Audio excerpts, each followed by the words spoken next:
Welcome to Anita's Guide to Simple and Easy Cooking.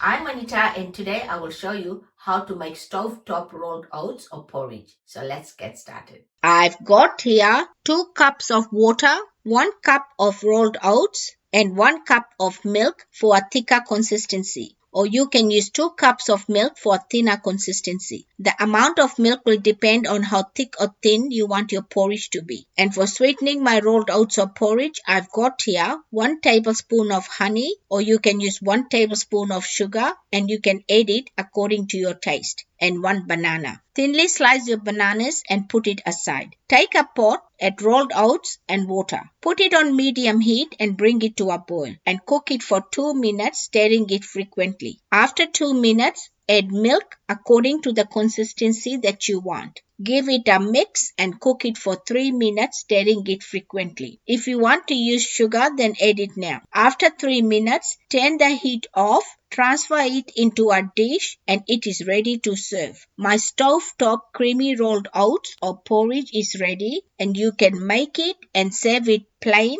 with some sugar or honey to sweeten it, or with some thinly sliced banana and honey drizzled on the top. Enjoy. If you like this video, please give it a big thumbs up. For more of my simple and easy videos, please subscribe to my channel and don't forget to press the bell icon to receive notifications of my latest videos.